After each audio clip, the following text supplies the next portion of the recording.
অনেক যুবক ভাইয়েরা আছে যারা মনে করে কাল থেকে ভালো হয়ে যাবে, কাল থেকে নামাজ ধরব। অনেকের জীবনে এমনও হয় কাল সময়টা আর আসে না, আজকে রাতেই তারা কবরে লাশ হয়ে যায়। ঠিক কিনা বলেন? এই জীবন নিয়ে আমাদের কত পরিকল্পনা, এই জীবন নিয়ে আমাদের কত প্ল্যান, এই জীবন নিয়ে কত আশা, যার কারণে আমরা আখেরাত বলে যাই, আল্লাহ বলে যাই, রাসূল বলে যাই। প্রিয় ভাইয়েরা আমার, মরণ থেকে যতই পালাও মরণ তোমায় লইবে গিরি, যদিও সুদূর আকাশ পানে পালাও হেথায় লাগিয়ে সিঁড়ি। মরণ থেকে বাঁচার কোনো উপায় নাই। মৃত্যু সময়টা আল্লাহ তাআলা সকলের জন্য নির্দিষ্ট করে দিয়েছেন, ফিক্সড করে দিয়েছেন। সময়টা যখন চলে আসবে, এক মুহূর্ত আগানো হবে না, এক মুহূর্ত পিছানো হবে না, জাস্ট টাইমে মালাকুল মউত আপনার রূপ নিয়ে চলে যাবে।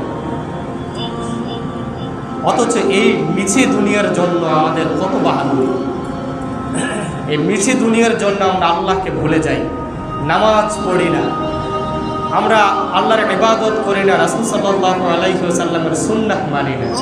কিন্তু জীবনটা সম্পর্কে, দুনিয়ার জীবনটা সম্পর্কে আমরা আল্লাহ বলেন, ওয়ামাল হায়াতুদ দুনিয়া ইল্লা মাতাউল গুরুর। এই দুনিয়ার জিন্দেগিটা হচ্ছে একটা খেল তামাশা, এই দুনিয়ার জীবনটা খেল তামাশা।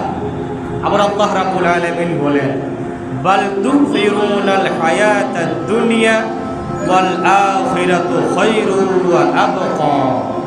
তোমরা যে দুনিয়ার জীবনটাকে প্রাধান্য দাও, এই দুনিয়ার জীবনটাকে প্রাধান্য দিয়ে দিয়ে দুনিয়ার পেছনে ছুটে ছুটে যে তোমরা আমাকে ভুলে যাও, রাসূলকে ভুলে যাও, আখিরাতকে ভুলে যাও, শুনে রাখো এই দুনিয়া থেকে অনেক অনেক গুণে উত্তম হচ্ছে আখিরাতের জীবন। সুবহানাল্লাহ পড়ে।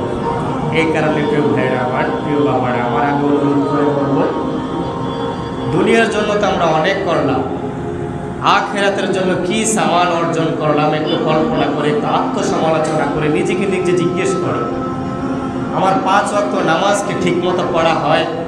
আমার জিকির আজকার কি ঠিক মতো আছে?